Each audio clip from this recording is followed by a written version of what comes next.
لله رب العالمين الذي خلق السماوات والأرض وجعل الظلمات والنور ثم الذين كفروا بربهم يعدلون ونشهد أن محمدا عبده ورسوله المبعوث فينا بالهدى ودين الحق ليظهره على الأديان صلى الله عليه وعلى آله وأصحابه وأتباعه أجمعين ليلا ونهارا في الطرفين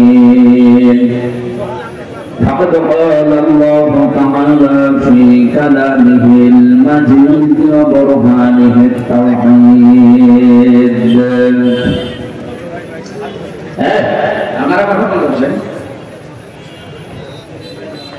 أعوذ بالله من الشيطان الرجيم بسم الله الرحمن الرحيم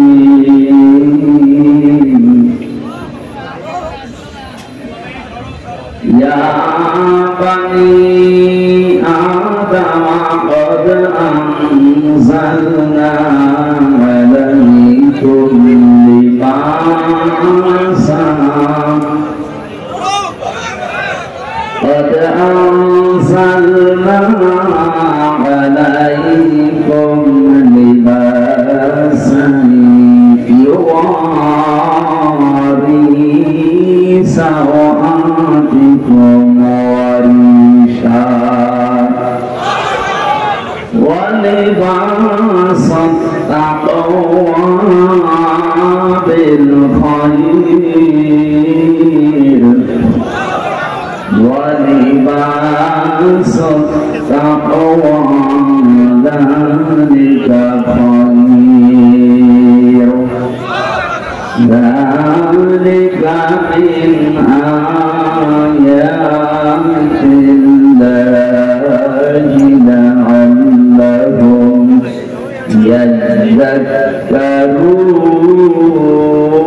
يذكرون يا بني آدم لا يفتننكم الشيطان كما أخرج أبويكم من الجنة كما أخرج أبويكم من الجنة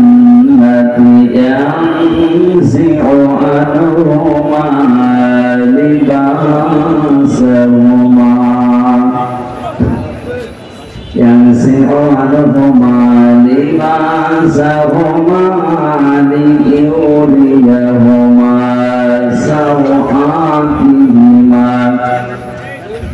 إنه يراكم هو وقبيله من حيث لا ترونهم إنا جعلنا الشياطين أولياء إنا جعلنا الشياطين أولياء للذين لا يؤمنون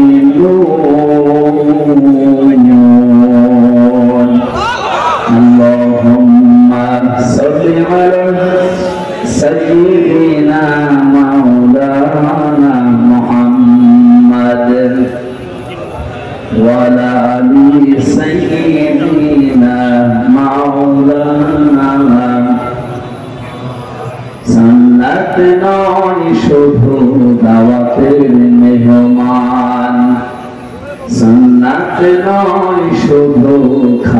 শেষে মধুপান আর কিছু সুন্নাত আছে তুমি জানো কি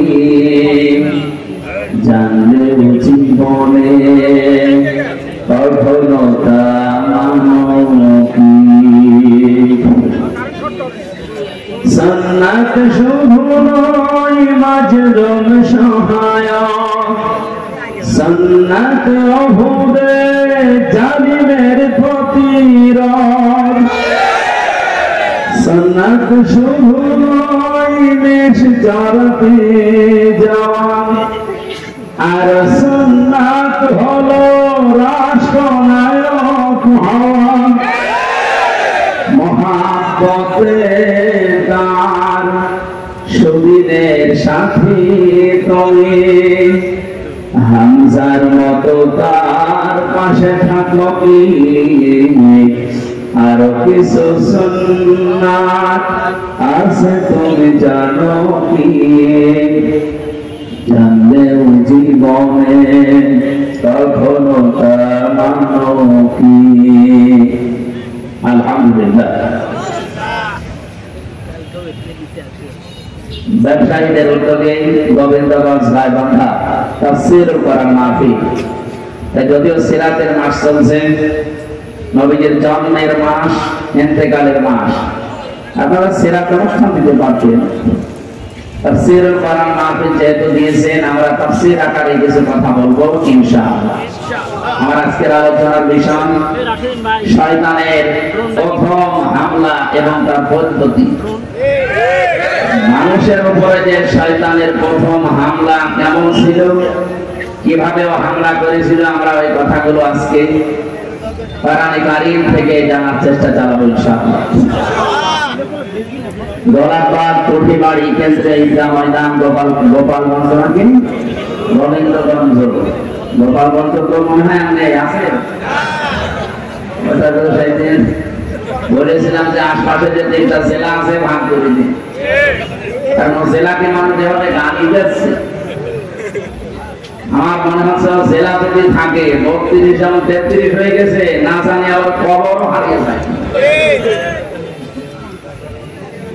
এ কারণে গালি থেকে বাঁচাতে ওদেরকে ভালোবাসি এ কারণে বলেছিলাম যে নড়াইল ফরিদপুর আর মাদারীপুরের ভেতরে ওদের তিনটা আসন যদি ভাগ করে দেওয়া যায় তাহলে এই জেলা তো আর থাকে না তখন গালি কিন্তু আজকে তো আর গোপালগঞ্জ না গোবিন্দগঞ্জ প্রধান অতিথি আজকের মাহফিলের সম্মানিত সভাপতি এখানে আছেন জনাব আব্দুর রশিদ শেখ শেখরা আগে দিলে ভালো হতো না সভাপতি IKWF গোবিন্দগঞ্জ উপজেলা শাখা এখানে প্রধান অতিথি যিনি আছেন সাবেক জেলা আমির বাংলাদেশ জামাত ইসলামী আপনারা এই নামটা শুনলে কলিজা ভরে যায় না এখন কিছু মানুষের আগুন লাগবে যারা ওই হারপেট মজুমদারের মতো এই শয়তানের মতো মানুষ যদি থাকে ওর কলিজা ভরবে না ওর কলিজায় আগুন লাগবে আর আমরাও দোয়া করি মোট পাইছি তো ওর হিংসা যেন জ্বলে পুড়ে পড়েছে এখানে আপনারা ভুল লিখেছেন এটা লিখেছে কারা গোবিন্দগঞ্জ গাইবান্ধা 4 আসনের এমপি পদপ্রার্থী না বাংলাদেশ জামাত ইসলামী থেকে যে 300 মানুষের নাম ঘোষণা হয়েছে কেউ এমপি পদপ্রার্থী না সব নমিনি পদপ্রার্থী আর নমিনি আকার ফাঁকা পার্থক্য আমাদেরকে নমিনেশন দিয়েছে সংগঠন বাংলাদেশ জামাত ইসলামী আমরা নিজেরা কেউ জানি না আপনি ডাক্তার সাহেবকে জিজ্ঞাসা করেন উনি জানতো কিনা আমিও নিজে জানি না অথচ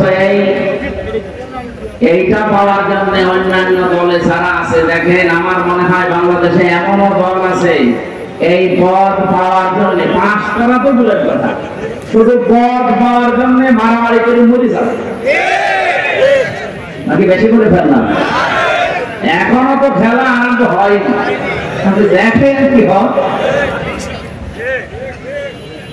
একটা প্রতিষ্ঠানের রেজাল্ট দেওয়ার জন্য যদি 3 দিন লাগে মাত্র 11,000 ভোটার তাহলে 18 কোটি মানুষ আমরা এই দেশে বাস করছি। যদি নির্বাচন হয়, রেজাল্ট দিতে আমার মনে হয় 5 বছর লাগবে। সেই হিসাবে সাদা নির্বাচন এখন দরকার নেই, আগে মামলায় শক্তি করে নিন, মেয়ের কাছে সোজা করে নেন, তারপর আপনারা এতটুকু একটা প্রতিষ্ঠানে রেজাল্ট দেবেন, ছাত্রছাত্রী সবাই আছে না, ওনারা তাকিয়ে আছে আমেরিকার দিকে, ভারতের দিকে, লন্ডনের দিকে। আমি বাকিটা নাই নাই বললাম। অন্য দল থেকে যারা প্রার্থী হয় তাদের লাভ আছে। আমার আসলে যিনি চেষ্টা চালাচ্ছেন, তিনি ঘোষণা দিয়েছেন যে আমি 50 কোটি টাকা খরচ করব, তাও এই আসন আমার লাগবে। কি ভাই, আপনার এত কেন খরচ করা লাগবে?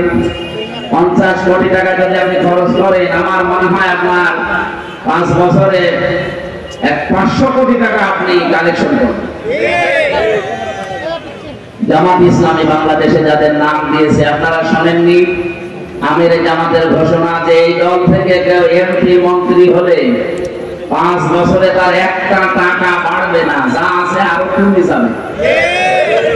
এই ঘোষণা বাংলাদেশের কোন দল দেওয়ার সাহস রাখে না, পারবেও না। দিলে রাখলেই হবে, খালি ঘোষণা দিলে রাখা লাগবে না। জামাত ইসলামী বাংলাদেশে রাখতে পারে, তার প্রমাণে 1 বছর 1 মাস। এদের বিরুদ্ধে একটা চাঁদাবাজির মামলা নেই, ধর্ষণের মামলা নেই।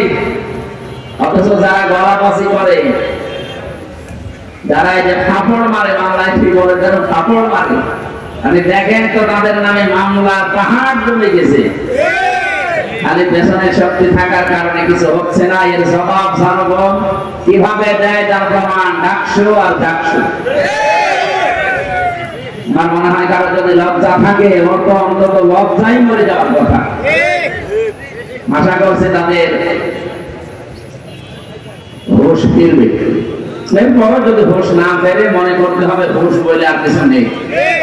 সুতরাং উনি মত প্রার্থী না, উনি হচ্ছে নমিনি।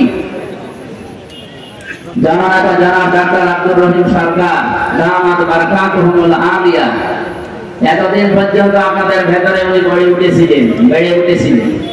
আপনারা নিজেরা জবান করে বলবেন তো ওনার ভেতরে এ পর্যন্ত কোনো দুর্নীতি পেয়েছেন? তার মানে আগামীতে উনি আসলে দুর্নীতি হবে না, এই গ্যারান্টি আমরা দিতে পারি। যদি কেউ আসেন এরকম গ্যারান্টি দিতে পারেন, তাহলে আপনি আসেন, অবশ্যই আপনাকে আমরা সামনে ওয়েলকাম জানাবো। আমার যা বিশ্বাস, এই দেশে যারা দায়িত্বে আছে, 73টা দল চলছে দেশে, জামাত ইসলামী বাংলাদেশ বাদ দিয়ে কোন দল যেতে ঘোষণা দিতে পারে নাই, সুতরাং পারার সম্ভাবনাও নেই। আর অন্য কোন দল যদি ঘোষণা দেয় যে আমার দল থেকে এমপি মন্ত্রী হলে তার 1 টাকা 5 বছরে বাড়বে না, কোন দল থেকে দেশে এমপি দাঁড়াবে না, আমরা ওই বিনা ভোটে পারবেন। সুতরাং এখন বলছি না, সাহস যেহেতু আপনাদের নেই, আপনাদের এই ধোঁকাবাজি, প্রতারণা, গলাবাজি এ মানুষ বুঝে। আজকের মাহফিলের প্রধান অতিথি ডাক্তার সাহেবের জন্য দোয়া করছি, আল্লাহ তার এই জীবনটা যেন ইসলামের জন্য কবুল করে। এই মাহফিলে এতক্ষণ যারা কথা বললেন, মাওলানা হোসেন মাহফুজ চুয়াডাঙ্গা, মাওলানা আব্দুল সালাম, বিশেষ অতিথি অনেকগুলো মানুষের নাম আপনারা দিয়েছেন। এই থানার আমাদের অভিভাবক যিনি ওসি সাহেব এসেছেন আজকে, প্রশাসনের আরো যে সমস্ত ভাইরা এসেছেন, সারা দেশের 630টা থানায় কম বেশি আমার যাওয়া লাগছে। আল্লাহ যেহেতু পরিচিত করে দিয়েছেন, কোরআনের দাওয়াত নিয়ে যাচ্ছি। আর যে সোয়ার দেখতে পাচ্ছি, যদি এবার ইসলাম আসে, আমি প্রশাসনের পক্ষে কয়েকটা কথা সামনে বলার এবং বাস্তবে রূপ দেওয়ার চেষ্টা চালাবো 100 বার ইনশাআল্লাহ। 1 নাম্বার, অন্যান্য দেশে আমি ঘুরেছি বিশ্বে, বাংলাদেশ পুলিশ বৈষম্যের শিকার হয়ে আছে কয়েক দিক থেকে। তারা এই যে দুর্নীতি মুক্ত করতে পারে না, তার 1 নম্বরে কোন নেতা খেতা নেত্রীর কথা তাদের শোনার দরকার নেই। আগামীতে ইসলাম যদি আসে, তারা চলবে তাদের আইজির কথা মতো। আইজি হবে আবার নিরপেক্ষ। আইজি যদি এই জাহাঙ্গীরনগর ভার্সিটির ভিসির মতো হয়, 3 দিন পরে রেজাল্ট দেবে। তাহলে রেজাল্ট দেওয়া দরকার ওটা দেবে না। এই জন্য আমরা চাইবো যে আমাদের বিভাগটা নিরপেক্ষ থাকবে এবং যত প্রশাসনে মানুষ চাকরি করে এই দেশে সবাই চলবে তাদের এই চেইন অফ কমান্ড অনুযায়ী। নেতা খেতা নেত্রী কে বলবে সেটা ধার তারা যেন আর না ধারে সেই ব্যবস্থা আগামীতে করা হবে ইনশাআল্লাহ। 2 নম্বরে তাদের একটা বিশাল বদনাম আছে যে তারা বাম হাতের ইনকাম করে, এটা আর নেই। কারণ কয়েকদিন আগে খুলনা রেঞ্জের ডিআইজি এসেছিলাম আমাদের কুষ্টিয়ায়, ওনার বাড়ি আপনাদের পাশেই বগুড়াতে। ওনার আমি বলছিলাম যে স্যার আমারও নিয়ে গেছে মেহমান করি, যে এই যে 8 ঘন্টার পরে যারা ডিউটি করে, বাংলাদেশে শুধু পুলিশেরই মনে হয় কোনো ডিউটি শেষ নেই, 24 ঘন্টায় ডিউটি। আমি কি বেশি বললাম স্যার? 24 ঘন্টা ডিউটি না? পৃথিবীতে আপনি এমন একটা দেশ দেখান তো যে 8 ঘন্টার পরে আরো বেশি ডিউটি করলে তাদের ওভারটাইম দেওয়া হয় না। ওনারা 8 ঘন্টা ডিউটি করবে সরকারি, এরপরে যদি ডিউটি করা লাগে 2-4 ঘন্টা 5 ঘন্টা, 1 মাস পরে হিসাব করে ওভারটাইমের বেতন দেওয়া। ওনার উপরে ডিপেন্ডেন্ট ওনার মা, বাবা, ছেলে, মেয়ে, বউ, আরো অনেক আত্মীয় স্বজন আছে। কারণ তারা মনে করে যে প্রশাসনে আছে, ও মনে হয় 2 হাত দিয়ে উপায় করছে। 2 নম্বরে ওনার যে 30, 32, 35, 40, 42 হাজার টাকা বেতন, বলেন এই যে বাজার চলছে, আপনি একটু কথাগুলো বাস্তবে নিয়ে যাবেন। খালি দোষ দিলেই হবে একজনের। এরকম 42 হাজার টাকা মনে করেন বেতন, অথচ 8 ঘন্টা ডিউটির পরে যত ডিউটি করা হয়, এখান থেকে থানা কয় কিলো আমি জানি না, যেখানেই হোক এখান থেকে থানার এরিয়া কমপক্ষে 25-30 কিলোমিটার আছে সব মিলে। যেখানে যাবে ওনারা ওনার মোটরসাইকেল নিয়ে যাক, গাড়ি নিয়ে যাক, জনগণের খেদমতে যাবে তারা পাহারাদার হিসাবে, অথচ তেল কিনা লাগবে, খাবার খাওয়া লাগবে নিজের টাকা। এটা তো বৈষম্য। এই জন্যই তো বাম হাতের ইনকাম করা লাগে, বাধ্য হই।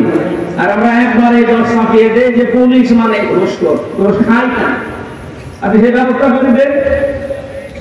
8 ঘন্টার পরে ডিউটি করলে ওভারটাইমের টাকা দেওয়া লাগবে, আর যেখানে জনগণের জন্য দায়িত্বে যাবে তাদের খাবারের এবং এই তেল খরচ দেওয়া লাগবে। দেখেন ওরা এরপরে এটা ইসলাম আসলে আগামীতে আমরা করব ইনশাআল্লাহ।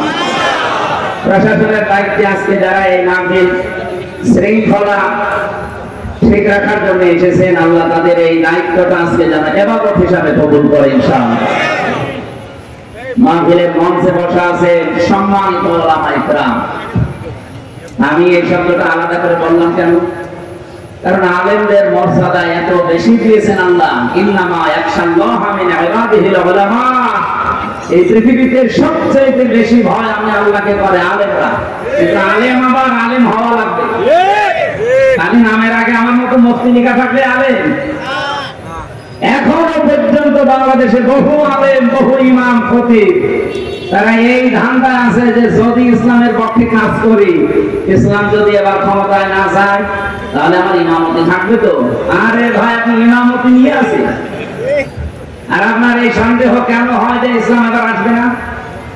92% মুসলমান এই দেশে, আর যে জোয়ার উঠেছে ডাকসু আর ডাকসুর পরে, এদেশে আমার বিশ্বাস ইসলাম এবার রাষ্ট্রে যাবে।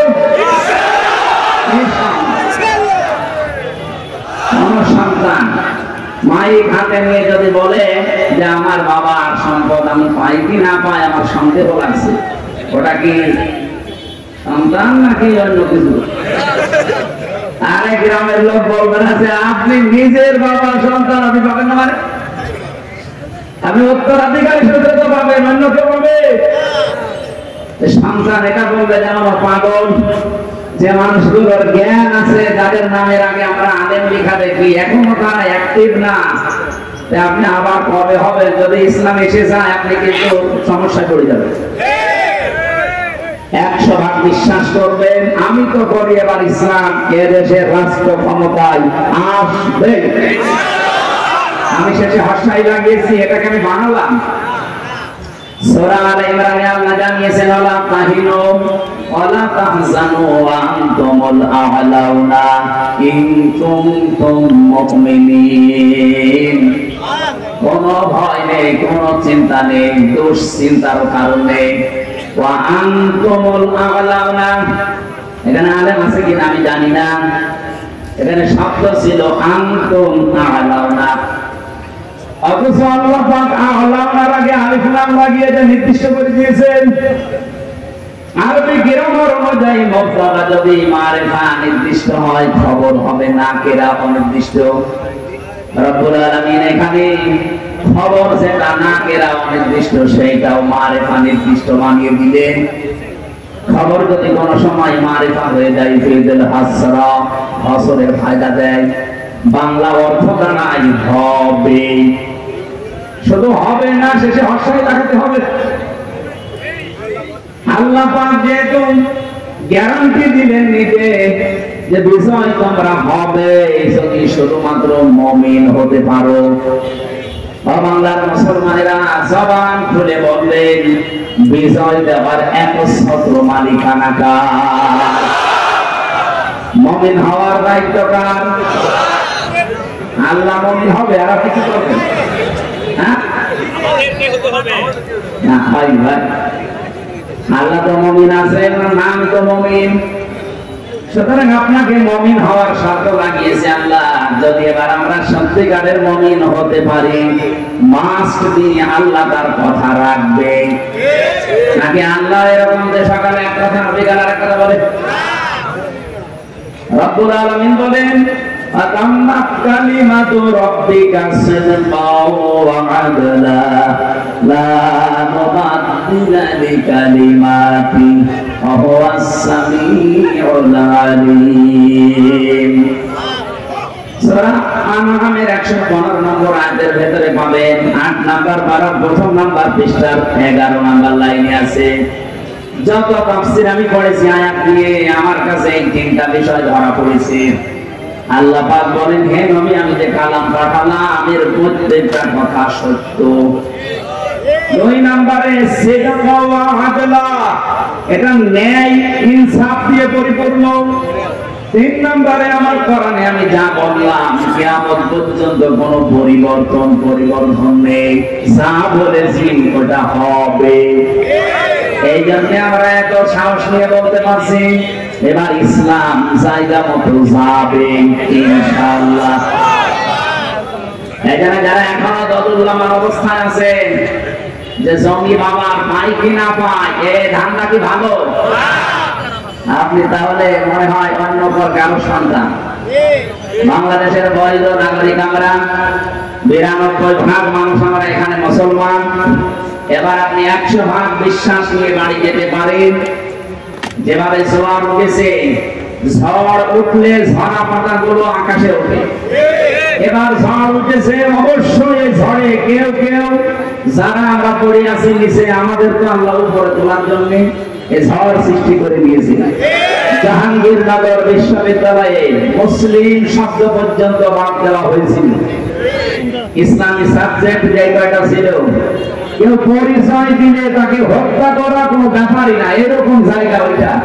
অথচ সেখানে আজ নারায়ের তাকবীর, আল্লাহু আকবার ধ্বনি উঠতেছে। এটা একটা আশ্চর্য না? এতগুলো কাজ আল্লাহ যখন করে দিচ্ছে সামনে রাখছো চক্ষু যাই আছে, আমার মনে হচ্ছে আল্লাহ সবগুলোতে বিজয় দেবে ইনশাআল্লাহ। দল মত জাতি বর্ণ ধর্ম নির্বিশেষে, যেহেতু গোবিন্দগঞ্জ নাম শুনলে বোঝা যাচ্ছে এখানে অন্য ধর্মের লোক আছে, এজন্য সবাইকে নিয়ে আমরা আল্লাহর দরবারে শুকরিয়া জানাচ্ছি, যেহেতু তাদেরও মালিক আল্লাহ। তাদের মালিক কে? গত পরশুদিন আমার কুষ্টিয়ায় অনুষ্ঠান ছিল। পরশুদিন না কালকে কি বার? শুক্রবার ছিল। জমান নামাজ পড়ে আমি ওদের যে কেন্দ্রীয় মন্দির, ওই মন্দিরে গিয়েছিলাম। ওখানকার যিনি কেন্দ্রীয় মন্দিরের সভাপতি, সবার সাথে কথা বলার পরে প্রায় 100 ঘর হিন্দু আছে ওই পাড়াতে। ওনারা আমাকে আশ্বস্ত করেছেন যে আবার আপনাকে আমরা ভোট দেব, কিন্তু আমাদের যে দাবিগুলো আছে আমরা যেন আতঙ্কে না থাকি এইটা আপনারা দেখবেন। আমরা গ্যারান্টি দিয়েছি যে ইসলাম যদি আসে এই দেশের কোন ধর্মের মানুষ আতঙ্কে থাকবে না। আপনার ধর্ম আপনি পালন করেন, আমার দাওয়াত দেওয়ার দরকার আমি দেব। কি কথা বলেন না? সুতরাং দল মত নির্বিশেষে যারা এসেছেন, আসেন আমরা আমাদের মালিক যিনি সত্যিকারের মালিক তার দরবারে শুকরিয়া আদায় করি, বলেন আলহামদুলিল্লাহ। এই পৃথিবীতে আল্লাহ যখন খুশি হয় কারোর উপরে, এদিকে তাকান, এখানে একটু নড়াচড়া করুন। আমরা একটা ক্লাস করবো ঘন্টা খানিক, থাকবেন তো? এই পৃথিবীতে আল্লাহ যখন কারোর উপরে খুশি হয় তখন তার বাড়িতে আল্লাহ কন্যা সন্তান পাঠান। যাদের মেয়ে আছে আপনি বিশ্বাস করতে পারেন যে আল্লাহ আপনার উপরে অন্তত খুশি হয়েছে। মেয়ে হলে খুশি হয় আল্লাহ, কিন্তু যার মেয়ে হয়েছে এই লোকটা নারাজ, এরকম মানুষ নেই? আপনাদেরকে আহ্বান জানাচ্ছি, আল্লাহ যে কাজ করতে পেরে উনি খুশি, আমরা ওই কাজ পেয়ে খুশি কিনা বলেন তো? আজকে থেকে আর রাগ করবেন না। আপনি জান্নাত পাবেন কি পাবেন না সে গ্যারান্টি কিন্তু আপনি নিজেও দিতে পারেন না, পারেন না? কিন্তু আমি গ্যারান্টি দিতে পারি, যার যে বাড়িতে একটা মেয়ে আছে যদি 3টা দায়িত্ব পালন করতে পারেন, মাস দিয়ে আপনি একটা জান্নাত পাবেন। আমার একটা জান্নাতের কথা আমি কোরআন আর হাদিসে পাইনি। কোন মানুষ যদি পৃথিবীতে একটা মেয়ে লোকের জন্য 3টা কাজ করে আল্লাহ তাকে জান্নাত দেবে, এই কথা পেয়েছি। কিন্তু যত জায়গায় আপনি জান্নাতের বর্ণনা দেখতে পাবেন কোরআনে, আপনি দেখবেন অধিকাংশ জায়গায় আল্লাহ বহু বচন দিয়েছেন। আপনি একটু চেষ্টা করেন কোরআনের এই আয়াতটা বোঝার। জান্নাতিন তাজরি মিন তাহতিহাল আনহার ওয়া মাসাকিনা তাইয়্যিবাতান ফি জান্নাতিন আদন। এই যে শব্দের ভিতরে 2টা জান্নাত বললাম, 2টাই কিন্তু বহু বচন। আল্লাহ এক বচন দিতে পারতেন, একটা জান্নাত বহু বচন, মাসাকিন বহু বচন দিলেন কেন? আমরা যারা আরবি গ্রামার বুঝি, পৃথিবীর বহু ভাষায় আমরা দেখেছি এক বচন বহু বচন আছে, কিন্তু আরবের নিয়মটা আলাদা। এখানে এক বচন আছে, দ্বিবচন আছে, বহু বচন আছে। আমি আয়াতটা নিয়ে গবেষণা করলাম, তো চিন্তা করে দেখলাম যে আল্লাহ জান্নাতের কথা বলতে গেলে এখানে বহু বচন লাগিয়েছেন কেন? যেহেতু আরবিতে এক বচনের পরে দ্বিবচন হয়, এরপরে 2 এর উপরে গেলে সেটা বহু বচন হয়। রব্বুল আলামিন তাফসীর পড়তে গিয়ে আমার মাথায় এসেছে এটা, পৃথিবীতে মানুষকে যদি আল্লাহ জান্নাত দেয়, যেহেতু বহু বচন আছে, কমপক্ষে 2 হলে বহু বচন হয় না, 3 হওয়া লাগে। আপনি যদি জান্নাত একটা পান, কমপক্ষে 3টা জান্নাত পাবেন। আমার কথা মনে হয় বোঝেন? আপনাকে আল্লাহ জান্নাত দেওয়ার ওয়াদা দিয়েছেন নবীদের মাধ্যমে, একটা মেয়ে হলে জান্নাত দেবে। তাহলে একটা জান্নাত হচ্ছে, তার মানে কয়টা বলেন? হাদিসের ভাষায় একটা জান্নাত যদি আল্লাহ দেয় এই পৃথিবীর 10 পৃথিবীর সমান, তাহলে 3টা দিবেন। এগুলো তো সব হাওয়ায় ঘুরছে। এই বিশ্বাসটা আপনাকে তৈরি করা লাগবে মুমিন হিসাবে। একটা মেয়ে হলে কমপক্ষে আপনি 30টা জান্নাতের মালিক হবেন, এই দুনিয়ার পরিমাণ করে বলেন সুবহানাল্লাহ। কিন্তু কাজ করা লাগবে এই লোকের জন্য কয়টা? 3টা। 1 নম্বরে আপনি খুশি হয়ে তাকে আদর যত্ন দেবেন, ভালোবাসবেন। 2 নম্বরে তাকে দ্বীন শেখাবেন। 3 নম্বরে সৎ পাত্র দেখে পাত্রস্থ করবেন। হ্যাঁ, আমি দেখেছি বাংলাদেশের বহু বাবা মা গার্জিয়ানে 3টার হয়তো 1টা করে, বাকি 2টা অধিকাংশ পিতা মাতায় করতে চায় না।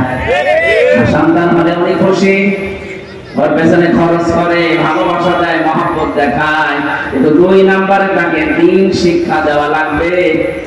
এইটার বেলায় অনেকে উদাসীন, গাফিল। এমনকি এখন যিনি দায়িত্বে আছেন উনি কিন্তু 2 নবীর নাম নিয়ে বসে আছেন, ডক্টর মোহাম্মদ ইউনূস। মোহাম্মদ একটা, ইউনূস একটা। আসলে কয়েকদিন আগে 1 থেকে 5 পর্যন্ত 1 থেকে 5 পর্যন্ত প্রাইমারিতে শিক্ষক নিয়োগ দেওয়া হয়েছে গানের শরীর চর্চার। আপনি একজন মুসলমান 2 নবীর নাম নিয়ে বসে আছেন চেয়ারে, 92% মুসলমানের দেশে আপনি নাচের মাস্টার নিলেন, শরীর চর্চার মাস্টার নিলেন, গানের মাস্টার নিলেন, একটা আলেমকে দিয়ে কোরআন শিক্ষার মাস্টার নেওয়া যায়।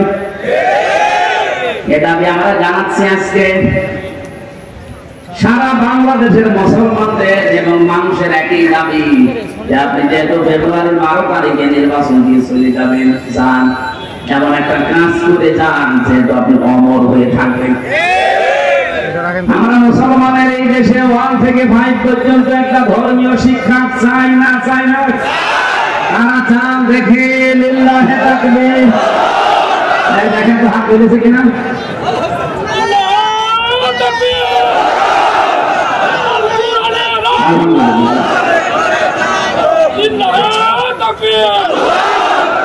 আমাদের এই দাবি যদি ডক্টর মোহাম্মদ ইউনূস পর্যন্ত, আমি জানি যে যাবে, কারণ কত ফেরেশতা বসে আছে দেখেন, এটা কি রহমান কাঁদবেন না? পৌঁছে দেবে জায়গা পর্যন্ত।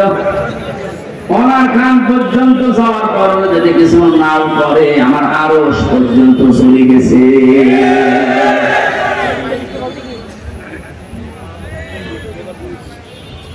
হযরত ইব্রাহিমের পক্ষে একটা ব্যাং ছিল, শুধু পোশাক করেছিল।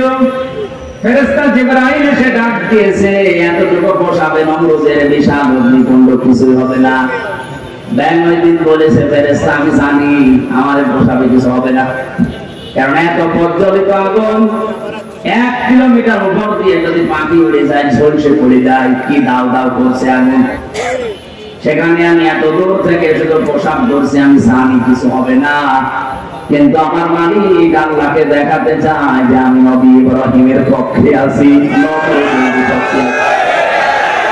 আল্লাহ তার কথাটা এত বেশি পছন্দ করেছিলেন, ওই দিন থেকে আইন পাস হয়ে গেছে। কিয়ামত পর্যন্ত যত ব্যাঙ দুনিয়ায় আসবে, ব্যাঙের পোশাক পাক শুধু ইব্রাহিম নবীর পক্ষে থাকার কারণে ব্যাঙের পোশাক যদি পাক হয়ে যেতে পারে। আমরা যে আজকে কোরআনের পক্ষে শুধু হাত তুলে জানান দিয়েছি, কিয়ামতের দিন এটা যেন নাজাতের ওসিলা হয়ে যায়। গাইবান্ধাবাসী, কন্যা সন্তান হলে প্রথম আপনার দায়িত্ব ভালোবাসা। আপনি খুশি হয়ে ভালোবাসবেন, তাকে মহব্বত করবেন। 2 নম্বরে দিনের শিক্ষা দেওয়া, কিন্তু সে পরিবেশটা যদি নষ্ট করে দেওয়া হয়, যে শিক্ষা দেব কোথায়? সবাই তো আর মাদ্রাসা ছেড়ে লেগে দেয় না, স্কুলে দেন।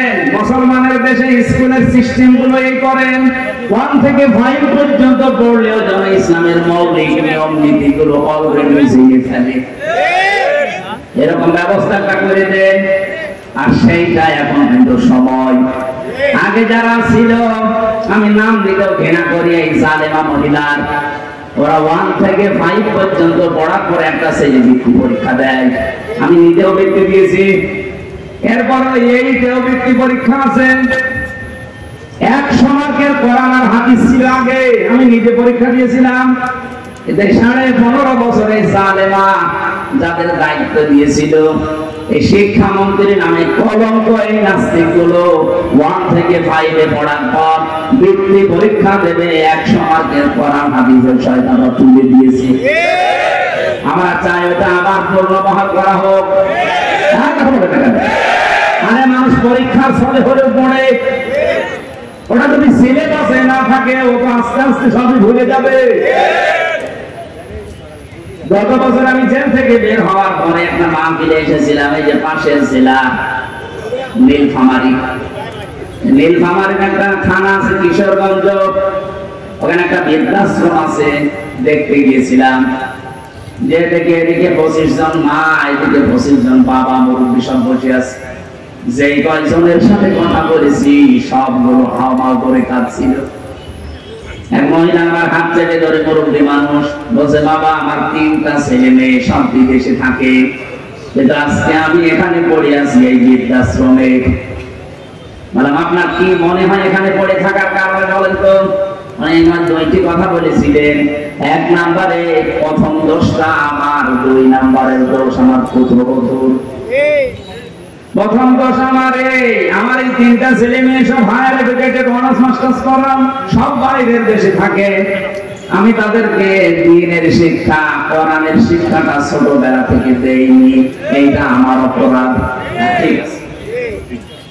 দুই নম্বরে আমার যে পুত্রবধূ সবগুলো মডার্ন, আলট্রা মডার্ন, এরা আমার ছেলেদেরকে কান ভাঙিয়েছে যে এই বুড়ি মানুষ বাড়ি রাখার দরকার নেই। শেষ পর্যন্ত তারা কোনো চলে গেছে, আমার রেখে গেছে এই বৃদ্ধাশ্রমে। আমি এখন এই যে 24 ঘন্টা কাজ কাম নেই, শুধু পড়তে থাকি, মাঝে মাঝে কোরআন হাদিস ইসলামের ইতিহাস পড়ি। আমি বুঝি এই ছেলেটারও দোষ না, দোষ এখন আমার মনে হচ্ছে। কারণ আল্লাহর কোরআনের যে জ্ঞানটা, ওয়াকাদা রাব্বুকা আল্লা তা'বুদু ইল্লা ইয়্যাহু ওয়া বিল ওয়ালিদাইনি ইহসানা। আল্লাহ বলেন আমি রায় দিলাম, আমি রায় দিয়ে দিলাম, সিদ্ধান্ত দিলাম, ফায়সালা দিলাম, আমি আল্লাহ লিখে দিলাম, আমি আল্লাহ ছাড়া কারো ইবাদত করা যাবে না। আর তোমাদের মা বাবা যাদের আছে তাদের সাথে ভালো ব্যবহার করা লাগবে। আল্লাহর পরে যাদের স্থান তারা কারা? বলেন বলেন। সেই মা বাবা, তাদেরই তারা স্থান জানে না, কারণ তারা এ বিষয়ে জ্ঞান অর্জন করে নাই। তাদেরকে যেহেতু আমরা শেখাতে পারি না, এই জন্য প্রথম দোষটাই আমার। আমরা আশা করবো যারা দায়িত্বে আছেন আপনারা মুরব্বী হবেন, আপনাদের আগামী প্রজন্ম যদি বৃদ্ধাশ্রমে আপনাদের রেখে না আসে, আল্লাহর পরে আপনার স্থান এটা যদি না জানে, আপনাদের কপালেও আসতেছে। আমার মনে হয় এই মুহূর্তে 1 থেকে 5 পর্যন্ত এমন সিস্টেম করা দরকার, মানুষ যেন হাফ আলিম হয়ে যায়। এ দাবি কি শুধু আমার একার না সবার? মেয়েটার জন্য 3 নম্বরে আপনি সৎ পাত্র দেখবেন। আজ মেয়ের বাবা যারা অনেকে সৎ পাত্র দেখে না, দেখে যে এই ছেলের মাল আছে কিনা, নাকি এসেরা এসব নেই? বলেন তো নবীজি তার 4টা মেয়ে বিয়ে দিয়েছিলেন, সবচাইতে আদরের যেটা ফাতেমা তো জহরা। কত ধনী মানুষের সন্তান বিয়ের প্রস্তাব দিয়েছে, বিশ্বনবী বলেন না। মানে যদি চিন্তা করতে যে ধনী মানুষের কাছে দিলে আমার মেয়ে সুখে থাকবে, মক্কার বহু ধনাঢ্য মানুষেরা তাদের প্রস্তাব দিয়েছিল, একটাতেও রাজি হয়নি। এমন একটা মানুষের সাথে নবীজি রাজি হয়েছেন যার নিজের বাড়ি বলেও ছিল না, নবীর বাড়িতে থাকতো। এখানে সৎ মাত্র হওয়া লাগবে। আমি সিনাইটাতে একটা বাড়িতে অবস্থানে ছিলাম, আমাকে চা দিল, কাপ দিয়েছে, চা পিরিচ দেয়নি, অথচ লোকটা টিয়নো, টের পাচ্ছেন। আমি তো হেসে ফেলেছি, জ্ঞানী মানুষ তো বুঝে ফেলেছে। আমার দিকে তাকিয়ে বলছে, হুজুর আপনি কেন হাসলেন? আমি কিন্তু জানি। আপনি মনে করছেন আমি টিয়নো? আমি একটা থানা পুরা উপজেলা প্রধান। আমি আপনাকে চা খেতে দিয়েছি, শুধু কাপে পিরিচ দিয়েছে, আপনি হাসলেন। বাস্তবতা এটা, গত পরশু দিনে পিরিচটা ভেঙে গেছে, কাপটা নিচের যেটা। আমি ইচ্ছা করলে কিনতে পারতাম, এবং 1000টা পিরিচ কিনতে পারতাম। গতকালকেও আমার অফিসে একটা বিশাল মান্ডিল এসেছিল, শুধু সই করতে বাকি। সই করে দিলে ওই 8 লাখ টাকা আমি পেয়ে যেতাম। এরকম পিরিচ 1000টা কিনতে পারতাম। সেই ছোটবেলায় আমি আমার মায়ের কাছে, মাওলানার কাছে, ওস্তাদের কাছে আমি শিখেছি যে ঘুষ খাওয়া এটা হারাম। ওই দিন থেকে এই পর্যায় পর্যন্ত আমি আজও কোনো ঘুষ খাইনি। এত কষ্টের জীবন যাপনে আছে, এই যে অন্যায় অবৈধটা আমার সামর্থ্য থাকার পরও আমি করি নাই। এই জন্য আল্লাহ অন্য দিক থেকে আমারে খুশিয়ে দিয়েছে। রব্বুল আলামিন আমার স্ত্রীকে বানিয়েছে আমার মন মতো আল্লাহওয়ালা, আমার সন্তানগুলো ঠিক আল্লাহ ওইভাবে মন তৈরি করে দিয়েছে, যতটুকু দেওয়া হয় ততটুকুতেই তারা আত্মতুষ্টি আত্মতৃপ্তিতে আছে। আপনি যদি হারাম ইনকাম করেন, আপনার স্ত্রী আপনার সন্তানাদের মন আল্লাহ ঠিক ওই রকম করে দেবে। এই কথা বলছে, এটা কি আমি বানালাম? সূরা তাহা 16 নম্বর পারা 19 নম্বর পৃষ্ঠা 13 নম্বর লাইনের 124 নম্বর আয়াতে তথ্যটা আছে, ওমান আ'রাদা আন যিকরি ফাইন্না লাহু মাঈশাতান দানকা ওয়া নাহশুরুহু ইয়াওমাল কিয়ামাতি আ'মা। রব্বুল আলামিন বলেন আমার বিধান বাদ দিয়ে যারা ইনকাম করবে, বলেন তো ঘুষ খাওয়া এটা আল্লাহর বিধানে আছে? হ্যাঁ বলেন বলেন। আল্লাহর বিধানের বাইরে যারা উপায় করে ইনকাম করে, চর্ম চোখে দেখতে মনে হয় যে বিশাল সম্পদের মালিক হয়ে যাচ্ছে, আল্লাহ বলেন আমি দমকা করে দেই, ওর জীবনের এই উন্নতিতে কোনো বরকত থাকে না। হ্যাঁ হয়তো প্রতিদিন 2 লাখ টাকা করে আসবে ঠিক, কিন্তু 2.5 লাখ টাকা চলে যাবে এরকম রাস্তা বানিয়ে দেবো। আসবে প্রতিদিন বৈধ অবৈধ ভাবে 2 লাখ করে, যাবে প্রতিদিন কত? লাভ হচ্ছে না লস হচ্ছে?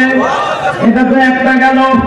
সবচেয়ে বড় বিষয় আমি ওর অন্তর থেকে শান্তি তুলে নেব। এই দঙ্কা শব্দের ব্যাখ্যা হচ্ছে ওর জীবনের কোনো কিছুতে আমি শান্তি রাখবো না, ওর বল চলবে ওর অবাধ্য হয়ে সন্তান আদিগুলো নষ্ট হয়ে যাবে, কারণ এই প্রভাব পড়বে। হারাম ইনকাম করে যা খাওয়াচ্ছে এই সন্তানগুলো হারাম হয়ে যাবে। এতটুকু আল্লাহ যদি শেষ করে দিতেন আয়াত পড়তাম না, এরপরে আরো ঝামেলা। ওয়ানাহশুরুহু ইয়াওমাল কিয়ামাতি আ'মা। কিয়ামতের দিন ওকে যখন তুলব, চোখ থাকবে না, অন্ধ হয়ে উঠবে। আমি আল্লাহর সামনে দাঁড়িয়ে বলবে ক্বালা রাব্বি লিমা হাশারতানি আ'মা, আমার তো চোখ ছিল আমি অন্ধ কেন? রব্বুল আলামিন এবার একটা কঠিন কথা জানালেন যে আমি ওকে সঙ্গে সঙ্গে ধমক দেব। ক্বালা কাযালিকা আতাতকা আয়াতুনা ফানাসিতাহা। তোর সামনে আমার আয়াতগুলো এইভাবে তেলাওয়াত হতো, হাজার হাজার আলেম ওলামা নবী রাসূলুল্লাহ তোকে এইভাবে শুনিয়েছে। আমার আয়াতগুলো শোনার পরে এভাবে না শোনার ভান করেছিলি, জানার পরে যেভাবে না জানার ভান করতিস, যেভাবে ভুলে গিয়েছিলি জানার পরে আজকে তোরে আমি আল্লাহ ভুলে গেলাম। তুই যে আমার বান্দা ছিলি, তুই যে আমার বান্দি ছিলি, কোনদিন আমার এই জবানে তোর নাম আমি আর উচ্চারণ করবো না। বলেন নাউজুবিল্লাহ। ও গাইবান্ধাবাসী, কিয়ামতের দিন যদি আল্লাহ আমাকে না ডাকে আমার নাম ধরে তার জবানে, আপনার নাম ধরে যদি কিয়ামতে আল্লাহর ডাক না দেয় যে তোর নাম আর কোনোদিন উচ্চারণ হবে না, যা। নিজের নাম উচ্চারণ না হলে কেমন লাগে আপনি জানেন? আমি যখন আয়না ঘরে ছিলাম, মাটির নিচে আমি নিজে দেখেছি, মাটির নিচের ওই দেওয়ালে লেখা আছে, কেউ কেউ এই নখ দিয়ে বড় বড় নখ হয়ে যায়, খুশিয়ে খুশিয়ে দেওয়ালের সাথে লিখেছে যে ভাইরা এই যে নাম্বার লিখেছি, কেউ যদি বাইরে যেতে পারেন এই নাম্বারে যাবেন যে এই নামের মানুষটা আজও বেশি আছে। মানুষটা পড়ে আছে আজ 8 বছর 10 বছর 14 বছর পড়ে আছে, কেউ জানে না। আমার সাথে যারা ছিল 7 বছরের মানুষ আমি পেয়েছি, পাগলের মতো হয়ে গেছে, এত বড় বড় চুল। তার মানে 6 মাস 1 বছর পরে তাদের চুল কেটে দেয় কোনো কায়দায়। আমি তো অল্প দিন ছিলাম, এটা আমার অল্প কিছু হয়নি। ওর নাম যে কি হলো, কানিসের নাম পর্যন্ত ভুলে যায়, কারণ কেউ তারে ডাকে না। নিজের নামই দুনিয়ার এই জমিনে কেউ না ডাকলে কত আফসোস লাগে, কত দুঃখ লাগে, কত কষ্ট লাগে নিজের ভেতরে। আল্লাহ পাক বলেন কিয়ামতের দিন তোর নাম আমি আমার মুখ দিয়ে আর কোনোদিন উচ্চারণ করবো না। তুই যে আমার বান্দা ছিলি, তোকে আমি বানিয়েছিলাম, আমি ওটা ভুলে যাব। একটা পড়ার পরে আমার সবচেয়ে বেশি টেনশন হয় আল্লাহ জীবনও আপনার নাম উচ্চারণ হবে না, ওই শেষ। আমার তো মনে হয় এরকম বহু মানুষ দুনিয়াতে আমরা আছি যারা আল্লাহর বিধানকে বাদ দিয়ে এই পৃথিবীতে উপায় ইনকাম এগুলো করছি, বেদারছে। আশা করছি এই মাইকের আওয়াজ শোনার পরে এই মানুষগুলোর জীবন থামবে। আল্লাহ যেন তৌফিক দাও মানুষকে, বলেন আমিন। কন্যা সন্তান হলে যে দায়িত্বগুলো পালন করা লাগে এগুলো যদি সত্যি আমরা করি, আল্লাহ যেহেতু খুশি, উনি জান্নাত দেওয়ার ঘোষণা দিয়েছেন। মেয়ে যাদের আছে আল্লাহ কোন পক্ষে যেন 3টা জান্নাতের মালিক তাকে বানান, আমিন। দ্বিতীয় নম্বরে হাদিস আছে, আল্লাহ যদি ওই লোকটার উপরে আর একটু খুশি হয় তখন তার বাড়িতে আল্লাহ মেহমান পাঠায়। যদি আর একটু বেশি খুশি হয় তখন তাকে রোগ ব্যাধি দিয়ে একটু পরীক্ষা চালায়। যদি আল্লাহ আর একটু বেশি খুশি হয়ে যায় সর্বশেষ, তখন ওই এলাকায় আল্লাহ বৃষ্টি নাযিল করে। সিস্টেম অপর পৃষ্ঠায় দেখুন, রব্বুল আলামিন বলেন, এটা হাদিস মুসলিম শরীফ, এই পৃথিবীতে আমি আল্লাহ যদি কারো উপরে রেগে যাই, তার 1 নম্বরে তাদের উপরে যে মানুষগুলো দুনিয়ায় যৌতুক খায়। এদেশে তো যৌতুক নেই। যৌতুক এটা মানবতার সাথে মহা কৌতুক। আমি কোরআন হাতে নিয়ে গ্যারান্টি দিতে পারি, এবার যদি ইসলাম যায়, বারবার তো মেয়ে লোককে আমরা পাঠিয়েছি, 2 মহিলা এটার একটাও করে নাই। ইসলাম যদি এবার যায়, সর্বপ্রথম যৌতুক নামে এই কৌতুককে ঝাঁটা পিটা করে বিদায় করা হবে।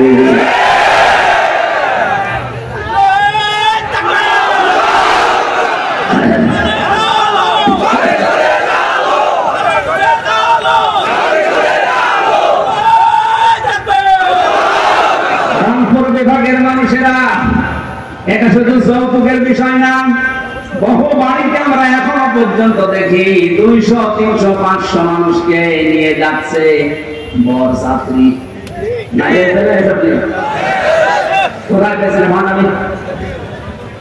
বরযাত্রী ইসলামে নেই, বরযাত্রী ইসলামে নেই। এগুলো এসেছে হিন্দুদের সংস্কৃতি থেকে। হ্যাঁ, ইসলামে আছে ওলিমা। কি ওলিমা করা লাগে? ছেলের বাড়ি না মেয়ের বাড়ি? আপনি যদি কিছু করতে চান, ছেলের বাড়িতে আপনি অনুষ্ঠান করবেন, 500 না 1000 মানুষ খাওয়ার কোনো অসুবিধা নেই। আপনি মেয়ের বাবার বাড়িতে তার অনুমতি ছাড়া, তার সন্তুষ্টি ছাড়া একটা পান খাওয়া আপনার জন্য জায়েজ নেই। আর আপনি 200 মানুষ নিয়ে খাওয়াচ্ছেন গরুর মতো।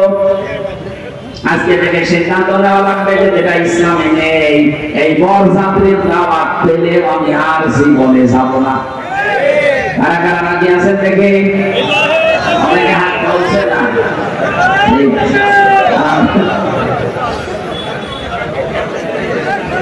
এখানে যারা বিয়ে করেছেন সত্যি করে বলবেন, বিয়ে যারা করেছেন, ওলিমা করেছেন, কারা কারা হাত তুলুন তো। হাত করছেন না? হাত তুলতে পারি, তার মনে ওলিমা করিনি, সিস্টেম হয়তো জানতো না। আগামীতে এই সিস্টেম বাংলাদেশে থাকবে না। এদেশে যদি মেয়ে বিয়ে করতে চান, আপনি বিয়ে করে নিয়ে এসে ওলিমা করবেন ছেলের বাড়িতে। যৌতুকের টাকা না খেয়ে আমার মনে হয় পায়খানা করে খেয়ে ফেলা ভালো। কারণ পায়খানা খেলে মাত্র একটা গুনাহ হবে, কবিরা গুনাহ। আর যৌতুকের টাকা যারা নেন, ডবল গুনাহ হবে, একটা কবিরা আর একটা জুলুমের গুনাহ। যতদিন পর্যন্ত এই টাকা আপনি শ্বশুর শাশুড়িকে ফেরত না দেবেন, ততদিন আল্লাহ আপনাকে মাফ করবে না। বেশি বললে আবার আমিও ঝামেলা পড়ে যাবো, কারণ একটা সাইকেল নিয়েছিলাম, আমি যদিও দিয়ে দিয়েছি ওইটা, তারপরেও যদি শ্বশুর বলে না ওই সময় সাইকেল আর এখন সাইকেল দাম আকাশ পাতাল, টাকা আলুতে অসুবিধা নেই, আমি দিয়ে দেবো। যারাই নিয়েছেন দেওয়া লাগে। এই যে বারবার বরযাত্রী নিষেধ করছি, সেটা ওলিমা করার জন্য বলছি। আমার 3টা মেয়ে, আমার কথা রাখবেন, না, ইসলামে যেহেতু নেই এই কাজটা এই সমাজে বন্ধ হওয়া দরকার। এই গাইবান্ধা থেকে এই সংস্কার আরম্ভ হওয়া দরকার ইনশাআল্লাহ। আপনারা আরম্ভ করেন তো সামাজিক ভাবে, দেখবেন হয়ে যাবে। সংস্কার যখন চলছে সারা দেশে, এইটা নিয়ে সংস্কার হোক। এদেশে আর কোন যৌতুক থাকবে? ইসলাম আসলে তো থাকবেই না। আমরা নিজেরা আগে চেষ্টা চালাবো। 2 নম্বরে আল্লাহ আরেকটু যখন রেগে যান যারা গেবত করে তাদের উপরে, অথচ গেবত এখন আমাদের কাছে ঘি ভাতের মতো হয়ে গেছে। 3 নম্বরে আল্লাহ আরেকটু যখন রেগে যান কার উপরে, যেরকম মিথ্যা কথা বলে। এদেশে তার এটা নেই। আগস্টের 5 তারিখের আগের কথা বাদ দেন। আমার তো মনে হচ্ছে আগস্টের 5 তারিখের পরে যত মিথ্যা মামলা আর মিথ্যা সাক্ষী বেরিয়েছে, নাকি এসে বন্ধ আছে? সারা দেশের অবস্থায় এক, মিথ্যা মামলা আর মিথ্যা সাক্ষী। এটা 180 মাইল বেগে অনেকে চালাচ্ছে। আরে ভাই, আপনি অত্যাচারিত, আপনার চাইতে আমি কি মাসুল কম? আমি তো মামলা দিলে মিথ্যা সাক্ষী জোগাড় করলে 1000টা করা যায়। মানে বিনা কারণে মিথ্যা একটা মামলা দিয়ে মিথ্যা 4 জন সাক্ষী জোগাড় করে 3 বছর আমাদের ফাঁসির কন্ডেম ছেড়ে দিয়েছিল। আমার বাবার কাছ থেকে ওরা প্রায় 32 লাখ টাকা খেয়েছে। আমার তো এখন তারা যদি মাপ চায়, আমার মনে হয় টাকা ফেরত নেওয়া দরকার। আগস্টের 5 তারিখের পরে খুব বেশি হলেও 9 তারিখের দিকে আমারে কল দিয়েছিল যে আমার মামলার আয়ু বছর মাফ করে দিয়ে কে আপনি? আমি যে নিজাম। ও মাফ তো করে দেবো, অসুবিধা নেই, আমার টাকা ফেরত দেন। মাঝে মাঝে বহু টাকা আপনি আমার বাবার কাছ থেকে নিয়েছেন, আমার বাবা সব হিসাব করে রেখেছে। ওই টাকাগুলো ফেরত দেন, আপনার মাফ করে দেবো। কি করলেন? এতগুলো টাকা নিয়ে খেতেও তো পারেন না, যা করেছিলেন এখন পালিয়ে থাকেন। অবৈধ ইনকাম করলে যে কি হয় তার বাস্তব প্রমাণ এই ফ্যাসিস্টরা। কিছুদিন আগে আমি সিঙ্গাপুরে ছিলাম, মালয়েশিয়া, 2টা রাষ্ট্র যেহেতু পাশাপাশি, যে হোটেলে উঠেছিলাম নিচতলায় নেমে দেখি 2 জন বসে বসে চা খাচ্ছে আর মুখ নিচু করে আছে। চেহারা দেখে আমি চিনে ফেলেছি, যে সালাম দিলাম, হুজুর আমরা আগেই পালিয়েছি। আরে ভাই, আপনি তো বলবেন ওয়ালাইকুম আসসালাম, না বলছো হুজুর আমরা আগেই পালিয়েছি। 3 তারিখে ভাব দেখলাম যে ভালো না, এই জন্য রাতে টিকিট কেটে চলে এসেছি। আমি ওই সময় ওনারে বলেছিলাম, আপনি পালালেন কেন? আপনার না 620টা বাড়ি? কত? 620টা বাড়ি ওই লোকটার।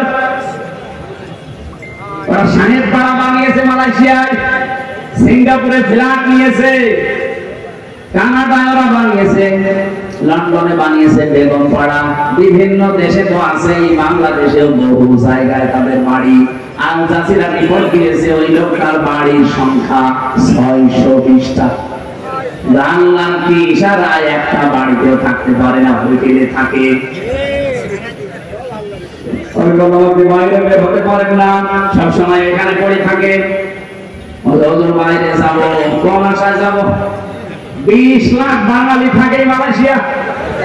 আমার যদি দেখতে পায় পিটিয়ে ভক্ত বানিয়ে ফেলবে, এজন্য বাইরে যায় না, খালি এখানে আমি নিচতলায় আসি মাঝে মাঝে চা খাওয়ার জন্য। আপনি দোয়া করেন, আপনি দোয়া আপনার জন্য আসবে।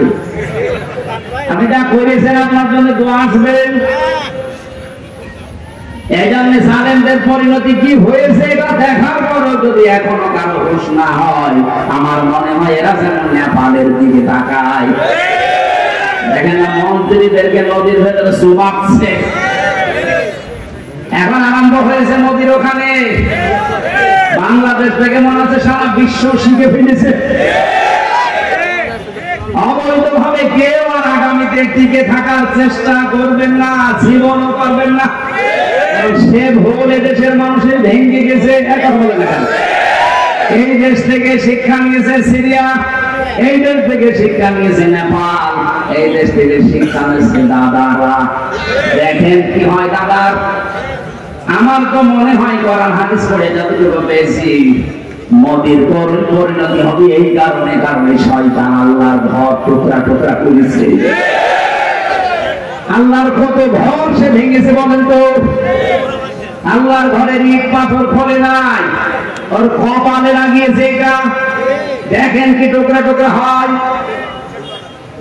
আল্লাহ পাক বলেন ইন্নাহুম ইয়াকিদুনা কাইদা ওয়া আকিদু কাইদা ফামাহিলিল কাফিরিনা আমহিলুহুম রুয়াইদা। পৃথিবীর মানুষেরা বিভিন্ন ষড়যন্ত্র চক্রান্ত করে, তখন আমি ঢিল দেই। ঢিল দিতে দিতে এমন পর্যায়ে পৌঁছায়, ও জায়গায় যাবার পরে ওরা ফিরে আসার কায়দা থাকে না। যেমন ফেরাউনকে ওকে আল্লাহ সুযোগ দিয়েছিল, ওই সময় যদি নদীর পাশে থেকে ফিরে আসতো তাও বেঁচে থাকতো, অন্তত করিম পরিণত হতো না। ওর বৃদ্ধি এত বেড়েছিল, ফেরেশতা জিবরাইলকে আমার আল্লাহ একটা ঘোড়া দিয়ে পাঠিয়ে দিয়েছিলেন, মেয়ে ঘোড়া, মাদি ঘোড়া। রব্বুল আলামিন বলেন মানুষ অন্যায় করতে করতে যখন দেওয়াল পর্যন্ত চলে যান, ওকে আর ফিরে আসার সম্ভাবনা থাকে না। আমাদের এখন সময় আছে, এই মিথ্যা মামলা, মিথ্যা কেস থেকে, মিথ্যা সাক্ষী থেকে যদি আগামীতে বাংলাদেশে বাঁচতে চাইবে, যে ইসলামকে সংসদে পাঠাতে হবে। সবাইকে আহ্বান জানাচ্ছি, আসেন ইসলামকে পাঠান।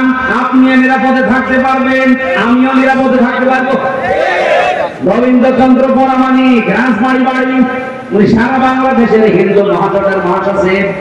সেদিন ঢাকাতে আমারে বলছিল, মাওলানা জামাত ইসলামী বাংলাদেশ যদি এবার রাষ্ট্রে আসে, আমার বিশ্বাস দেশের সব ধর্মের মানুষেরা নিরাপদে থাকতে পারবে। হিন্দু মানুষের কথা বুঝে ফেললো, আর আপনার বুঝে আসে না। আপনি কোন ধান্দা আছেন? ইসলাম না আসলে 54 বছর কি হয়েছে আপনি দেখেন না। কেউ কেউ চ্যাম্পিয়ন হয় দুর্নীতিতে, আর কেউ কেউ 15.5 বছরে কি করলো নিজের চোখের সামনে। আমার 33 বছর বয়স, 92 সালে আমার জন্ম। সেই হিসাবে আমি 33 বছরের ভেতরে 18 বছর থেকে যদি আমি ভোট দিতে আরম্ভ করতাম, 3 বার ভোট দিতে পারতাম, একবারও পারি নাই। আগামীতে আমার একটা আশা, একটা শখ, যেটা ভোট দেব, সেইটাও দেখছি অনেকে এখন বন্ধ করার রাস্তা আছে। এই কথা বলে না কেন? আপনি বলেন ডাকসুর মতো কয়েকটা ছাত্র মাত্র 11,000, এই রেজাল্ট দিতে আপনার 3 দিন লাগে। কোন কারণে? আপনি যদি এত অ্যানালগ হয়ে থাকে, ডিজিটাল বাংলাদেশে আপনার মতো মানুষ বেশি হওয়ার দরকার নেই। আপনিও পথ ছেড়ে দিয়ে ভিক্ষা করে খান। 11,000-এর যদি এই অবস্থা হয়, 18 কোটি মানুষ যখন ভোট দেবে, বলেন কত বছর লাগবে গণনা করতে? 5 বছর পার হয়ে যাবে না? এখানে এই পদ্ধতি যদি অব্যাহত রাখেন আপনারা, আগামীতে কোন নির্বাচনে আর বাংলাদেশের মানুষ মেনেও নেবে না, দেবেও না। নির্বাচন হচ্ছে দেশে আগের মতো আবার সেই 9 সাল নাকি 8 সালে হয়েছিল না, এরপরে 14 সাল, এরপরে 18 সাল, এরপরে 24 সাল, যা হয়েছিল আবার যদি ওইরকম হয়, আমরা আশা করছি যারা দায়িত্বে আছে তাদের কোমর যেন সোজা থাকে। তাকে ভয় পান আপনি? এত বড় মানুষের রক্তের উপরে বসে আছে, আপনার বিবেকে কিছু বলে না? 2732 জন মানুষের জীবনের উপর আপনারা বসে আছে। কঠিন সিদ্ধান্ত নিয়ে অটল থাকা দরকার আমার মনে হয় যারা দায়িত্বে আছে। বাংলাদেশের 1628 জন মানুষ এখন আছে, ওসি সাহেব সহ। এই মানুষগুলোকে হযরত ওমরের মতো যেদিন আমরা দেখতে পাবো, এই বাংলাদেশটা মিনি জান্নাত হয়ে যাবে ইনশাআল্লাহ। আল্লাহ পাক একেবারে সর্বশেষ যখন সবচেয়ে বেশি রাগান্বিত হয়ে যায় কারো উপরে, যখন দেখে লোকটা সুদ খায়। এদেশে তো সুদ নেই, হ্যাঁ এদেশে হয়তো ব্যাংকিং ব্যবস্থায় যে সুদগুলো অনেকে করেন না, কিন্তু ওই যে টাকা সেই রাখেন, টাকা আসে 1000 টাকা দিয়ে রাখলে 100 টাকা করে মাসে মাসে বেশি দেয়। এই সিস্টেমে আছেন কারা? দেখি তো বলেন। লিল্লাহি তাকবীর। তো এলাকায় নেই, আলহামদুলিল্লাহ। যদি কেউ করে থাকেন আশা করছি আপনি এই অন্যায়টা ছেড়ে দেন, নয়তো আপনি নামাজও পড়েন মায়ের সাথে জিনাও করেন। একটা নিকৃষ্ট শব্দ এটা। সন্তান যত খারাপ হোক বলেন তো মায়ের সাথে জিনা করা এটা সম্ভব? অথচ হাদিস এটা যারা সুদ খায়, 1 টাকা পরিমাণেও যারা সুদ খায়, ওখানে একবার দুইবার না মায়ের সাথে 33 বার জিনা করে। আল্লাহ তুমি আমাদের দেশের মানুষকে এই মহা পাপ থেকে বাঁচাও, বলেন। আর মুসলিম শরীফের হাদিসের বাক্য ছিল 4টা কাজে আল্লাহ খুশি, আর এই 4টা কাজে আল্লাহ বেজার। যেগুলোতে আল্লাহ খুশি আমাদেরকে এই কাজগুলো দুনিয়ায় করার তৌফিক দেন, যেগুলোতে নারাজ আল্লাহ ছেড়ে দেন। শয়তান যৌনবাদী আর আমরা, ওটা তো বলা যাচ্ছে না মৌলবাদী, ওটা তো এখন গালি করে ফেলেছে মানুষ। শয়তান সবসময় যৌনতা ছড়াতে ভালোবাসে। যারা নিজেদের গোপন অঙ্গগুলো 8-60 পোশাক করে, ছোটখাটো পোশাক করে, শরীরে আপত্তিকর জায়গাগুলো মানুষকে দেখিয়ে মজা পান, আপনি নিজে বিশ্বাস করতে পারেন আপনি মানবের আর সন্তান নেই, আপনি শয়তানের সন্তান। পৃথিবীতে আল্লাহর যত সৃষ্টি আল্লাহ বানিয়েছেন 18,000 আমরা বলি, তার চাইতে বেশি আছে। শুধুমাত্র একটা সৃষ্টি দেখবেন তাদের লজ্জার স্থান মানুষকে দেখায় কুকুর। কি এত বড় লেজ উল্টো করে রাখে, মানুষকে দেখাইতে যা দেখবে দেখ। আমার তো মনে হয় এই দেশে যারা নিজেদের উলঙ্গ অর্ধ উলঙ্গ পোশাক আশাক করে বিভিন্ন গোপন অঙ্গগুলো মানুষকে দেখি আর আনন্দ পায়, এরা আর কুকুর সমান। আমি এত নিচে নামতাম না। আমার একটু লজ্জা লাগে না এমন খারাপ পোশাক পরে রাস্তায় আসেন? মানুষ আপনাকে দেখে কত রকমের আজে বাজে, কত রকমের নিম্ন কথা বলে আপনি জানেন? আমি যখন রাস্তা দিয়ে আপনার বউকে উলঙ্গ অর্ধ উলঙ্গ করে মোটরসাইকেলে নিয়ে যান, কত যুবক রাস্তায় দাঁড়িয়ে বলে মাল গেল। আর আপনার বউকে দেখে যদি কেউ বলে যে মাল গেল, ওই মালের পেটে আর ভালো মাল আল্লাহ দেবে না। কারণ মেয়েদের এই 1 ইঞ্চি পেট, এটা খুব দামি জায়গা। এখানে যার নজর যত খারাপ করবে ওখান থেকে খারাপ জিনিস ডেলিভারি আসবে। বলে যে হুজুর দোয়া করেন ছেলে যেন আব্দুল কাদের জেলানির মতো হয়। ছেলে আব্দুল কাদের জেলানি এমনি হবে? আপনি আব্দুল কাদের জেলানির জীবনী পড়েন, তার মা কোন ধাঁচের ছিলেন। হযরতে আব্দুল কাদের জেলানী রাহমাতুল্লাহ আলাইহি যে মায়ের পেটে এসেছিলেন, ওই মা বাসর রাতে, স্বামী বাসর রাতে ঢোকার পরে দৌড় দিয়েছে আবু মুসা জঙ্গি রহমতুল্লাহ আলাইহি। আমি তার জীবনী পড়তে গিয়ে এটা পেয়েছি। স্ত্রী তখন ডাক দিয়ে বলছে, স্বামী আপনি দৌড় দেবেন না, আমার বাবা আপনাকে যেই কয়টা কথা বলেছিল সবই করতে ঠিক আছে। আমার বাবা বলেছিল আমি নাকি অন্ধ, হ্যাঁ আমি অন্ধ। যৌবন পাওয়ার পরে আজ পর্যন্ত আমার চোখ দিয়ে আল্লাহর নিষিদ্ধ কোন জিনিস আমি দেখি নাই।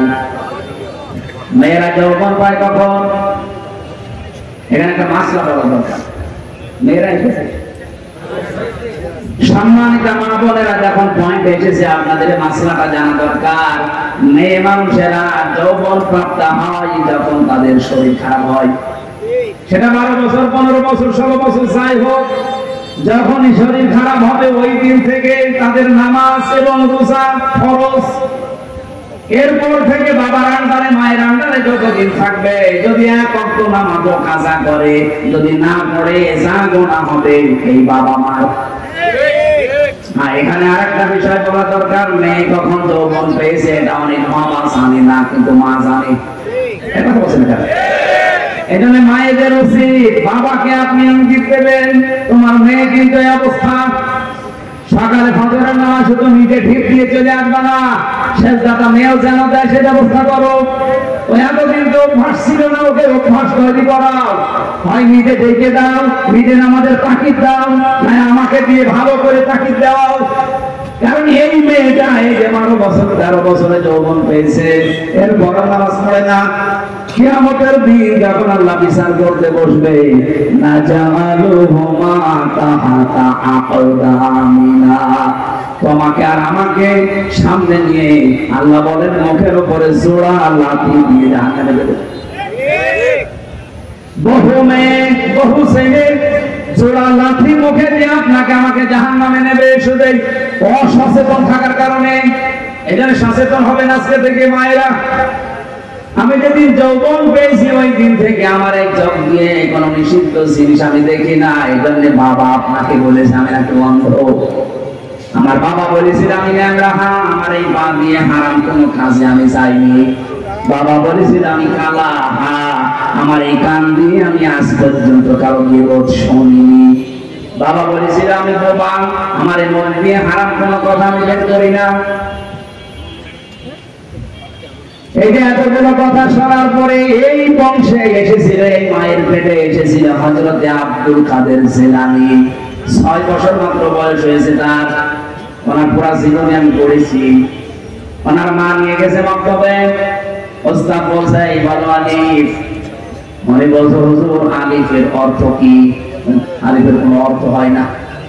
মানে ওই তিনি বলেছিলেন ওস্তাদ আলিফের যদি অর্থ না হয় ও জিনিস আমি পড়ি না।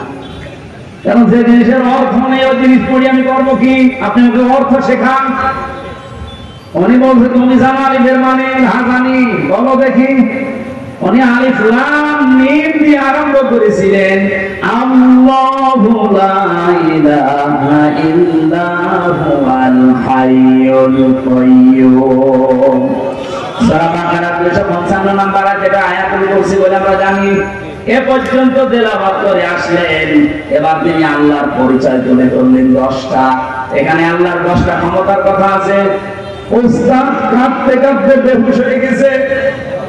হোশ ফেরার পরে বলে মা আপনার ছেলেকে কোন জায়গায় মনে হয় পড়িয়েছেন, আমার কাছে নিয়ে এসেছেন পরীক্ষা করার জন্য। ওস্তাদ বলে না। মা বলছে আমি এই মাত্র আপনার কাছে প্রথম নিয়ে আসলাম, কোন জায়গায় নিয়ে যাইনি।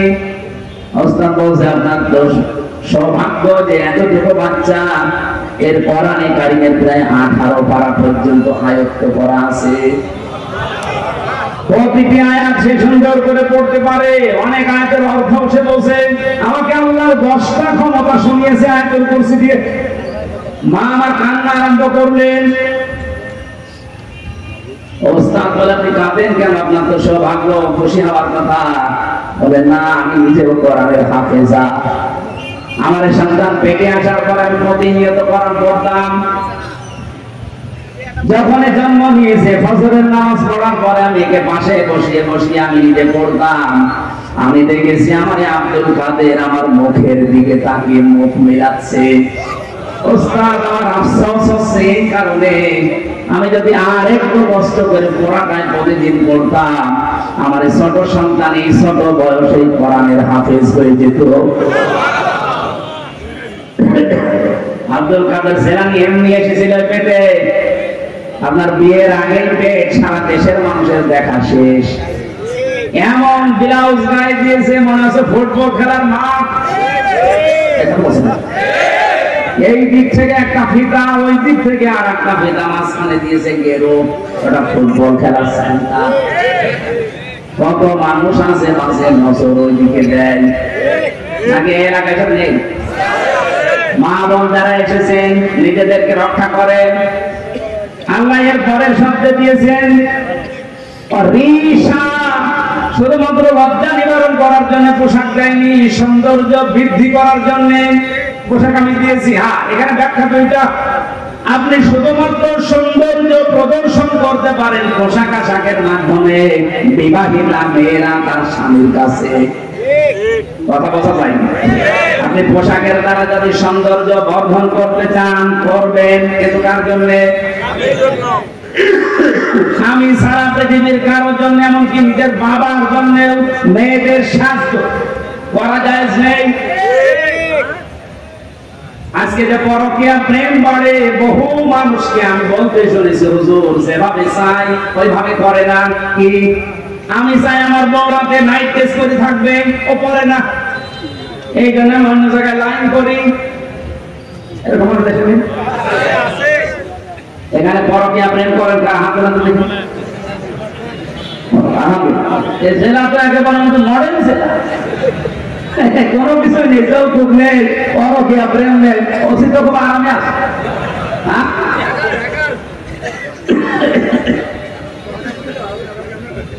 না, মেয়েদের কিছু উদাসীনতার কারণে হাজারো স্বামী খারাপ হয়ে যাচ্ছে। এরা যে কল দিয়ে বলে একেবারে মিথ্যা হবে তো বলতো না। সম্মানিত মা বোনেরা, এই রিসার ব্যাখ্যা যেটা আপনি কিন্তু ধরা পড়ে যাবেন। আশা করছি আপনি এটা একভাবে নিতে পারেন। আল্লাহ বলেন সর্বোত্তম পোশাক হচ্ছে তাকওয়ার পোশাক। প্রশ্ন আসতে পারে তাকওয়ার আবার পোশাক হয়? হ্যাঁ হয়। তাকওয়ার পোশাক কি? এখানে যদি প্রশ্ন করা হয় 100 জনের 98 জন বলতে পারবেন না। লিবাসুত তাকওয়া যালিকা খায়র। আল্লাহ বলেন তাকওয়ার পোশাক সর্বোত্তম। কি এটা জানো? তাকওয়ার পোশাক হচ্ছে আল্লাহর নির্দেশ এবং আদেশ, নিষেধ এবং আদেশগুলো নিজের জীবনে সেট করা, এটা একটা পোশাক। এই পোশাকটা আমাদের দেশে নেই, এমনকি পরিবেশও নেই। একজন মানুষ যে পোশাক পরবে সে পোশাক করে টিকে থাকার মতো জায়গা ওই দেশে নেই। চেষ্টা করছে বাঁচার, উনি বাঁচতে পারছে না। ওনার উপরে এমন আল্লাহর ওলি বসে আছে যে ওনাকে খারাপ হতে বাধ্য করে। আমি কি বেশি বলে ফেললাম? এরকম জায়গা দেশে নেই। এই জন্য আমাদের একেবারে শুরু থেকে শেষ পর্যন্ত এমন ভাবে তৈরি করা দরকার, আগামীতে ইসলাম দিয়ে আমরা সাজাবো, ও দুর্নীতির দল বাংলাদেশে থাকবে না ইনশাআল্লাহ। বাইরের দেশগুলো ঘোরাঘুরি করে আমার এতটুকু অভিজ্ঞতা হয়েছে, তারা দাঁড়িয়ে গেছে শুধুমাত্র দুর্নীতি আর খাদ্যে ভেজাল তারা দেয় না, এই কারণে। আমি দেখেন মালয়েশিয়া 2004 সাল থেকে তারা দাঁড়িয়ে গেছে।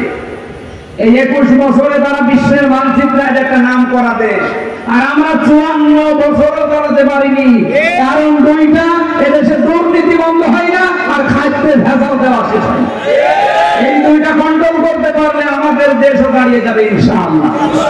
আর এটা করা একমাত্র সম্ভব ইসলামের জন্য, ইসলাম ছাড়া সম্ভব না।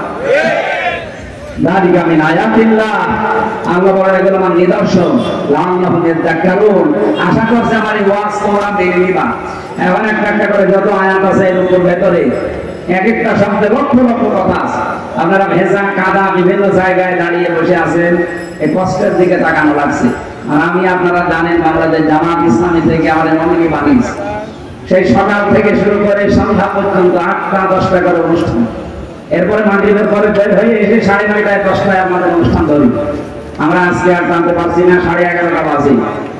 মেয়েদের জন্য বইটা নিয়ে যাবেন, পারিবারিক জীবনের সমস্যা এবং সমাধান। আমি জেলে বসে লিখেছিলাম, এসে বাইরে এসে এটা প্রিন্ট দিয়েছি। একটা মেয়েদের, একটা পুরুষের, দুইজনকে পড়াবেন। আর একটা শুধুমাত্র মেয়েদের জন্য, এটা 6 জন মহিলার আদর্শ আমি লিখে যাই। ওসি সাহেবকে আপনি হারিয়ে দেবেন। আল্লাহ আমাদেরকে যতটুকু বলেছি এতটুকু মেনে চলার তৌফিক দিন। আল্লাহুম্মা আমিন। লা ইলাহা ইল্লা আনতা সুবহানাকা ইন্নী কুনতু মিনাজ জালিমিন। রব্বুল আলামিন, যেভাবে আরম্ভ করেছিলাম সারা রাত বন্ধের তোমার বান্দা বান্দিরা চলে যেত না। দিনের বেলায় বৃষ্টি হওয়ার কারণে জায়গাটা ভিজে গেছে, কাদা মাটি। এখানে অনেক কষ্ট করে সেই আসর থেকে বসে আছে কোরআনের জন্য। যারা এত পাগল, এই মানুষগুলোর দিকে তাকিয়ে ধরে উদ্দেশ্যে কোরআনের আইন জারি করে দাও। সাওয়াবগুলো তুমি নবীদের রওজায় পৌঁছিয়ে দাও। মাহফিলের সভাপতিকে কবুল করো। সম্মানিত প্রধান অতিথি জনাব ডাক্তার আব্দুর রহিম সরকার, আল্লাহ তোমার নাম, তোমার গোলামকে মঞ্জুর করো। আজকের মাহফিলের সভাপতি জনাব আব্দুর রশিদ, শেখ আব্দুর রশিদ সাহেবকে মঞ্জুর করো। আমাদের অভিভাবক এসেছে, থানার ওসি সাহেব সহ যত অতিথি এখানে, এদের সম্মান মর্যাদা দুনিয়া আখিরাতে আরো বাড়িয়ে দাও। মা বোনদেরকে তুমি খাদিজার মতো, আয়েশার মতো বানাও। বড় আশা জীবনে, এই 56,000 বর্গ মাইল তোমার কালাম দিয়ে চলছে, এটা দেখতে চাই। আল্লাহ এবার তুমি ইসলামের হাতে, কোরআনের হাতে দেশটা তুলে দাও। এই গোবিন্দগঞ্জ এলাকার মাটির নিচে যারাই ঘুমিয়ে আছে এদেরকে চিরতরে মাফ করে দাও। যারা এই বাজারে ব্যবসা বাণিজ্য করে আমরা এদের বরকত দিয়ে ঢেলে দাও। আগামীতে অনুষ্ঠানটা ব্যবসায়ীদের সব ব্যবসায়ীদের উদ্যোগে আয়োজিত এদেরকে তুমি মেহেরবানি করে কবুল করো। আগামীতে অনুষ্ঠানটা কোরআনের প্রচারের জন্য আরো বিশাল আকারে মঞ্জুর করে দিও। আমাদের দেশের দায়িত্বে যারা আছে আল্লাহ হেদায়েত তোমার হাতে মেহেরবানি করে তাদের হেদায়েত নসিব করে দাও। প্রশাসনের যে ভাইগুলো আজকে দায়িত্ব পালন করেছে, নিজেদের বাবা মা আত্মীয় স্বজন স্ত্রী পুত্র ছেড়ে বাংলার বিভিন্ন প্রান্তে যারা জনগণের জান আর মান ইজ্জত এবং হেফাজতের দায়িত্বে থাকে, এদের পুরা দায়িত্বটা ইবাদত হিসাবে কবুল করে নাও। 3টা বছর জামিলের জেলখানায় আমি অসুস্থ হয়ে গেছি, আমার কণ্ঠটা নষ্ট হয়ে গেছে, শরীরটা নষ্ট হয়ে গেছে। আমি তোমার কাছে আমার কণ্ঠ আর শরীরটা কোরআনের জন্য ভিক্ষা চাই। বারাকাল্লাহু লানা ওয়া লাকুম ফিল কোরআনিল আযীম। জীবনের শেষ কথা যেন বলতে পারি লা ইলাহা ইল্লাল্লাহু মুহাম্মাদুর রাসূলুল্লাহ।